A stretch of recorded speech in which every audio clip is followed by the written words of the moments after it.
Dans la gamme Kingdom cette année, le nouveau titan n'est autre que l'Arche, le vaisseau Autobot historique depuis le premier dessin animé des années 80. Ce titan est accompagné d'une figurine Transformers en plus, dont le mode alternatif est Teletran One, l'ordinateur historique de l'Arche. Et cet ordinateur se transforme en personnage qui n'est autre que Mainframe. Voici donc une revue rétro de la seule autre figurine Mainframe existante. Bienvenue sur cette nouvelle revue vidéo de Action Masters Mainframe. Figurine sortie en 1990, bienvenue sur TF Toybox, la chaîne qui passe en revue les figurines et qui vous informe des nouveautés sur Facebook, Instagram et Twitter. Revue un peu spéciale et courte aujourd'hui, vous retrouverez le sommaire qui défile en description de cette vidéo. Et on attaque tout de suite avec la revue de Action Master Mainframe. Packaging, alors bien sûr, je ne l'ai plus neuf, c'est une figurine de ma collection personnelle, ça fait très longtemps, mais il était vendu en blister à l'époque, Mainframe. Une figurine Transformers Action Masters, donc un blister simple, les logos Transformers Action Master en bas, avec en haut le nom Autobot Mainframe avec Push Button, le drone accompagnant Mainframe, un artwork, l'action bat son plein avec les Action Masters et Push Button se transforme en mini-robot. Et en fusil à proton, derrière on a beaucoup de spécificités de technical data, données techniques, les instructions qui tiennent en 6 bulles tout simplement, un petit point et demi car à l'époque on avait des points qu'on pouvait envoyer à Hasbro pour avoir des jouets gratuits des fois, des offres promotionnelles. Et on avait la fiche d'identité, enfin en bas, avec la figurine, enfin l'artwork et les technical data, les données techniques, la puissance, l'intelligence, etc. Je vous laisse faire pause si vous voulez voir les infos, et on continue. Mainframe est un personnage créé dans la gamme Action Masters début des années 90, et c'était un Transformers qui ne se transformait pas. Oui, vous entendez bien, il ne se transformait pas. Le pitch était simple, les Transformers ont quitté leur pouvoir de transformation pour être plus puissants en absorbant du nucléon. La gamme Action Master était née, parfois des personnages que l'on connaît comme Optimus Prime ou Megatron en figurine de type G.I. Joe, soit c'était des nouveaux personnages comme Mainframe, et c'était donc les accessoires, les petits drones ou les véhicules qui accompagnaient ces Action Masters qui avaient la capacité de se transformer. Ils ont quitté leur pouvoir de transformation pour le donner à leurs équipements, leurs motos, leurs jets, etc. Mais visiblement, ça n'a pas eu le succès escompté. D'ailleurs, c'est la dernière année génération officiellement aux États-Unis, probablement à cause de cette gamme de Transformers qui ne se transformait pas. Plus sérieusement, la gamme survivra encore un peu quelques années au Japon et en Europe, et elle reviendra un petit peu avec la gamme Génération 2 aux États-Unis et dans le monde en 94-95, mais c'est surtout grâce à Beast Wars, de tout nouveaux jouets basés sur des animaux cette fois qui se transforment en robots et qui en réalité sont la suite de la série Génération 1, va permettre le retour de la franchise Transformers avec bien sûr un dessin animé. Beast Wars qui fête ses 25 ans cette année, et donc Mainframe se retrouve dans la gamme Kingdom hommage à Beast Wars, la boucle est bouclée. Mainframe aura juste droit à une biographie dans une BD Dreamwave début des années 2000, et il a fait quelques minimes apparitions ou caméos, notamment dans les BD IDW à bord du Lost Light avec Ultra Magnus, Drift et d'autres, mais c'était un personnage en toile de fond.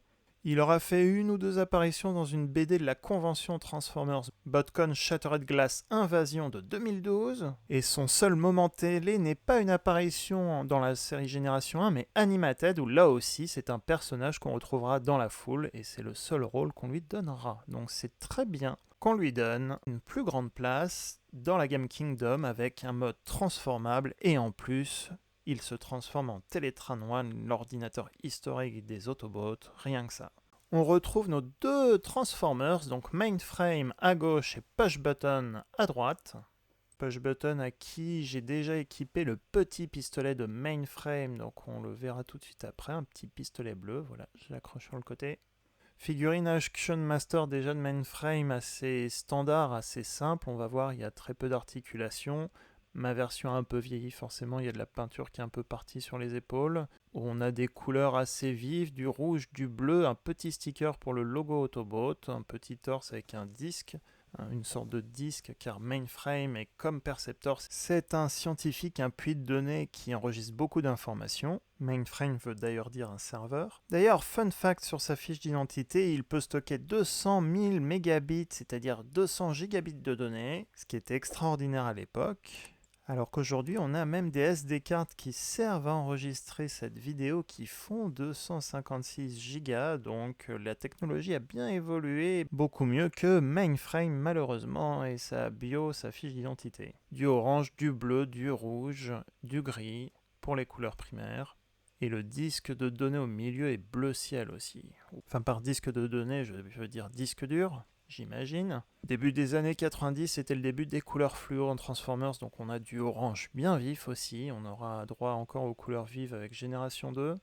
Et comme je disais, mon épaule, la peinture commence à se partir ici, mais l'épaule était bien rouge au début. Pareil, le gris a un peu jauni avec le temps, cette figurine date de 1990. Articulation très standard de bas en haut pour le bras et pas d'autres articulations. J'y vais très doucement car ma version est un peu fragile, j'ai l'impression, donc j'ai pas envie de la casser. La tête tourne aussi, elle peut pivoter de gauche à droite. Ce sont les jambes les plus articulées puisqu'il y a une sorte de système à ball joint, un peu comme les figurines G.I. Joe, je crois.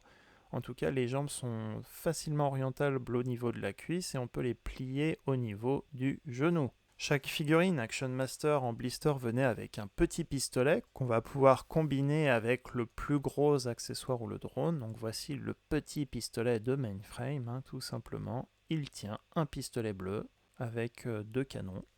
Et donc à droite l'accessoire, le drone qui a un nom lui, Push Button, un petit drone qui a eu le droit à un caméo dans une BD Dreamwave. Il a servi des canettes et des boissons d'énergon à Ironhide. Il a donc monté sur des chenilles comme un petit tank. D'un point de vue articulation, on va pouvoir juste baisser et lever notamment les bras, donc jaunes. Et on va pouvoir un peu bouger les pieds jaunes. On va voir, il y a des trous sur le côté des pieds qui vont permettre de stocker l'arme de Mainframe. Des petits détails sculptés bien sympas sur ce mode, donc ça fait un petit drone sympa. Avec donc l'articulation des bras ici.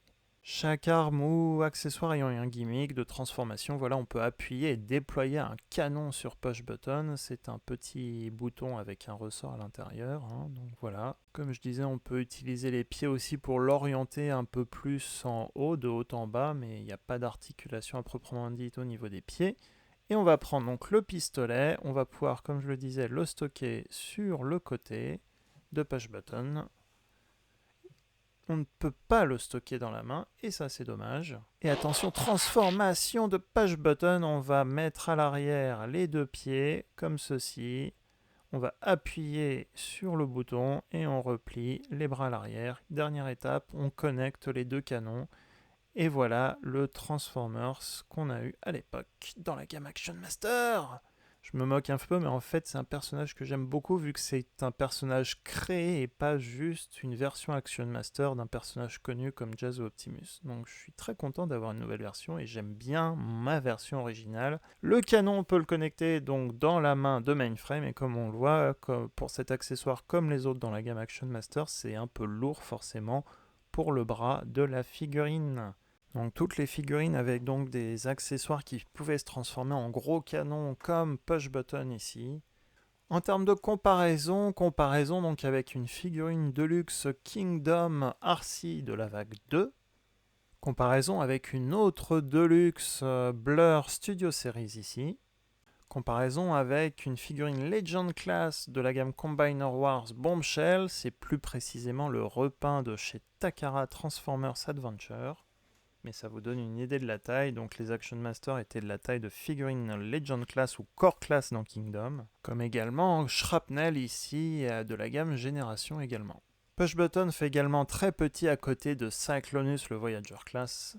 La revue est terminée, j'espère qu'elle vous a plu. Forcément, c'est une revue express vu la taille de la figurine. N'hésitez pas à me dire en commentaire ce que vous en avez pensé ou quelle autre figurine rétro, de quelle gamme aussi vous aimeriez voir sur la chaîne.